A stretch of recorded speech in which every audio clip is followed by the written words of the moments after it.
Welcome back बच्चों। कैसे हैं आप लोग? उम्मीद करता हूँ आप लोग बहुत अच्छे होंगे और आपके 10th बोर्ड एग्जाम की तैयारी भी बहुत अच्छे से चल रही होगी।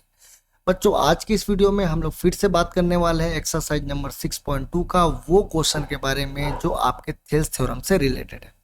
बच्चों, ये जो क्वेश्चन है ना वो बहुत ही ज़्यादा इंपॉर्टेंट है, क्योंकि मेरे को लगता है कि इस तरीके के क्वेश्चन एग्जाम में पूछे जा सकते हैं। तो ये जो क्वेश्चन है, क्वेश्चन नंबर 7 जो आपके एक्सरसाइज 6.2 में लिखा हुआ है, वो क्वेश्चन को हम लोग एक बार क्लास 9th में भी पढ़ चुके हैं, जिसको आप लोग मिड पॉइंट थ्योरम करके पढ़े होंगे। पैरेललोग्राम में क्वाड्रिलेटरल शायद चैप्टर था, उसमें हम लोग मिड पॉइंट थ्योरम पढ़े थे। उसी मिड पॉइंट थ्योरम से रिलेटेड ये वाला भी थ्योरम है, लेकिन उसको आज हम लोग थेल्स थ्योरम का इस्तेमाल करके क्या करने वाले हैं, प्रूफ करने वाले हैं। तो देखिए सबसे पहले कि क्वेश्चन में लिखा क्या हुआ है।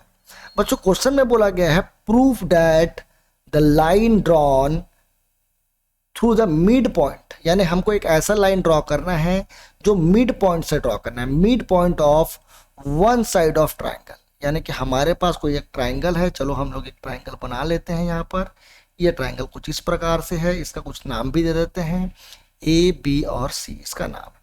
अब कोई भी एक साइड पकड़ लो, जैसे मैं ए बी पकड़ लिया और उस ए बी का एक मिड पॉइंट बनाया। चलो ये मिड पॉइंट है ना, मिड पॉइंट है, यानी कि ये ए डी जो है और बी डी जो है वो दोनों के दोनों बराबर हैं। यानी कि हमको ए डी बराबर बी डी ये पहले से ही गिवन है, यानी क्योंकि ये मिड पॉइंट है बोला है। अब इस मिड पॉइंट से एक लाइन ड्रॉ करना है, और ये जो लाइन ड्रॉ हम लोग करने वाले हैं वो आगे में बोला गया पैरेलल टू अनदर साइड, जो किसके है, पैरेलल है किसके, अनदर साइड के। तो चलो दूसरा साइड हम लोग मान लेते हैं बी सी है, ए बी का मिड पॉइंट ले लिए और दूसरा साइड हम लोग बी सी मान लिए। तो और बी सी के पैरेलल यहाँ से एक लाइन ड्रॉ करेंगे जो कुछ इस प्रकार से दिखेगा ऐसा। सो मैंने एक पैरेलल लाइन ड्रॉ कर दिया है। देखिए, बाइसेक्ट द थर्ड साइड, यानी प्रूफ ये करना है कि ये तीसरा जो साइड बच रहा है, देखिए ए बी हमारे पास एक साइड था जिसका मिड पॉइंट था डी, और उस डी पॉइंट से एक लाइन बनाना था जो दूसरे साइड के पैरेलल था। दूसरा साइड आपने ले लिया बीसी, तो बीसी के पैरेलल लाइन ड्रॉ किया जो कि है ना, मान लो डी। तो ये क्या कर रहा है, जो तीसरा साइड है, तीसरा साइड कौन बच गया, एसी। एसी को भी क्या करेगा, बाइसेक्ट करेगा। यानी हमको जो प्रूफ करना है वो है ए ई और ई सी को बराबर प्रूफ करना है। क्लियर है? तो देखिए इसको थेल्स थ्योरम से कैसे हम लोग प्रूफ करेंगे।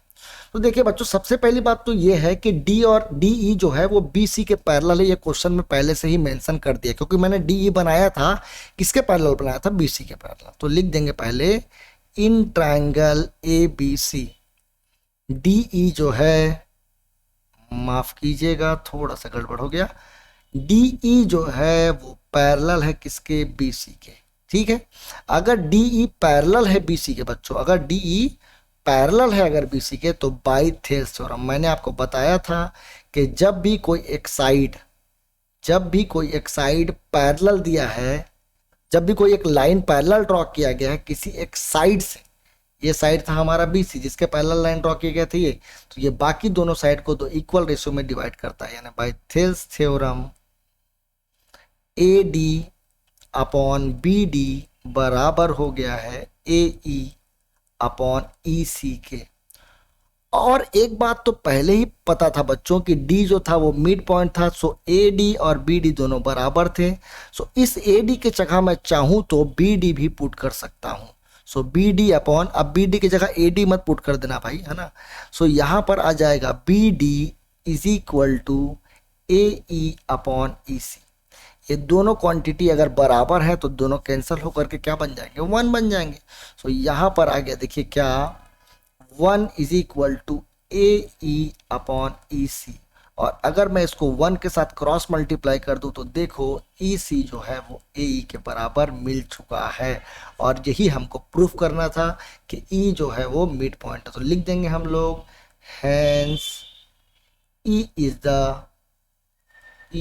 The mid point of A सी।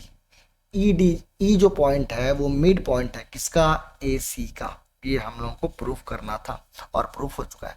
सो बच्चों इस तरीके के क्वेश्चन को आराम से डील करना है, क्योंकि हर क्वेश्चन में थेल्स थ्योरम का इस्तेमाल किया गया है जब भी पैरेलल वर्ड का इस्तेमाल किया गया है। मैं बार बार आपको ये बोल रहा हूँ, और अगर आप वीडियो को सीक्वेंस वाइज देखेंगे तो आप लोगों को हर फंडा क्लियर होगा, और अगर नहीं देखेंगे सो आप लोगों को क्लियर फंडा नहीं होने वाला है। सो इस वीडियो के लिए इतना ही। अगले वीडियो में हम लोग नेक्स्ट क्वेश्चन के बारे में बात करेंगे, अगेन जो थेल्स थ्योरम से रिलेटेड है।